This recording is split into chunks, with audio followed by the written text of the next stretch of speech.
Martin Luther King Jr. by Lori Calcoven. Read by Anya Arun Chidambaram.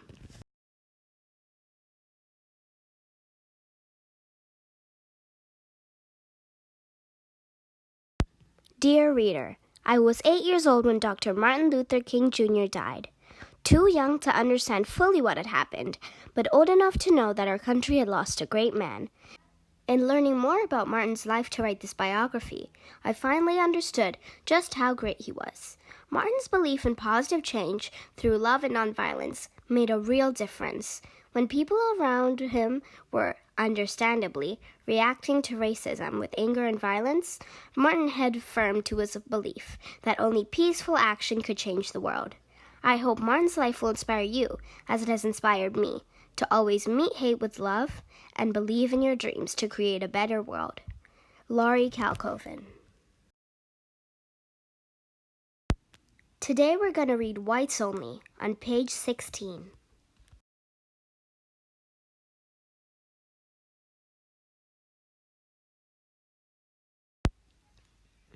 Martin's Atlanta neighborhood was almost entirely African American. As a boy, his parents protected him from racism until it was time to start school. Across from the street from the King family's home on Auburn Avenue was a store that was owned by a white family. Martin and his brother, A.D., would sometimes play with the store owner's children.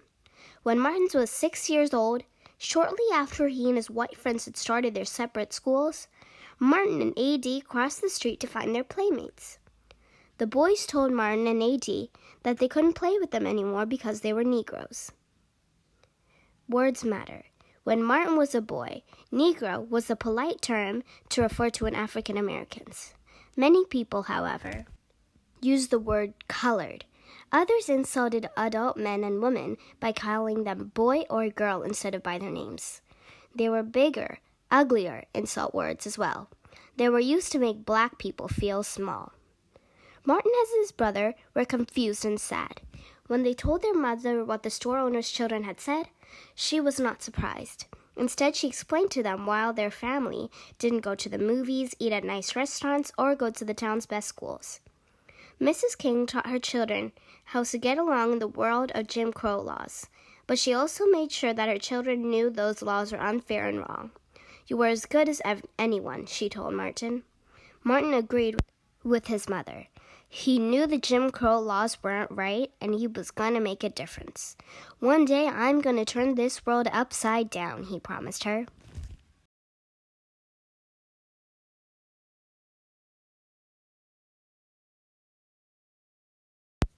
One day, I'm going to turn this world upside down, by Martin Luther King Jr.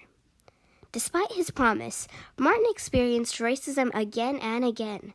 Once, when Martin was in a department store with his mother, a white woman suddenly slapped him. She yelled and accused him of stepping on her foot.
Martin and his mother could do nothing. Daddy King drove his own car so he wouldn't have to ride in the back of a bus. One day, a police officer pulled him over and said, "Boy, show me your license." Martin's father pointed to his son and said, "That's a boy there. I'm a man." Another time, a shoe store clerk insisted that Daddy King and Martin move to seats at the back of the store before he would serve them. What is racism? the belief that certain people are better or worse than others because of their race. Hating a group of people because of their race is also racism.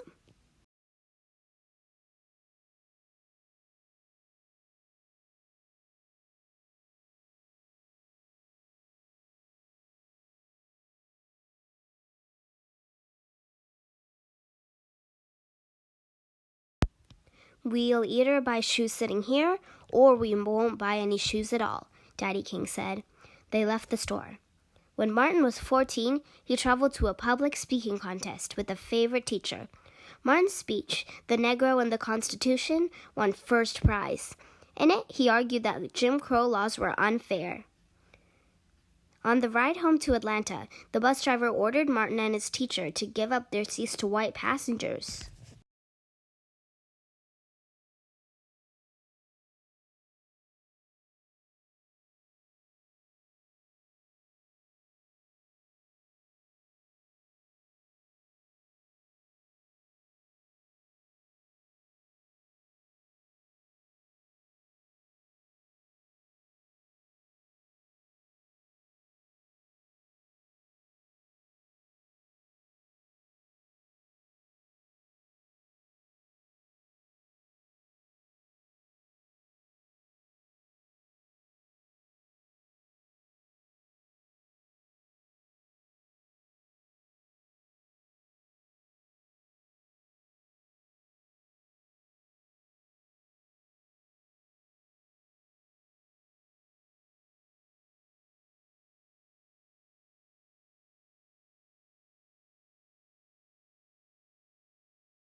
Martin was angry, but his teacher convinced him to obey the law.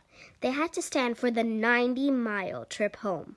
"It was the angriest I've ever been in my life," Martin remembered later. Despite the racism he experienced, Martin was a successful student. He did extremely well, skipped grades, and finished high school early. The summer before going to college, Martin accepted a job at a tobacco farm in Connecticut. It was his first trip north. While there, he saw black and white people working together. He ate at a restaurant and was seated right next to a table of white people. He saw how the world could be like without segregation. Traveling home on the train, he had to change to a colored car when they reached Washington, D.C. When he ate in the train's dining car, he had to sit behind a curtain. Martin started college determined to make things better for African Americans, especially in the South. Happy Martin Luther King Jr. Day!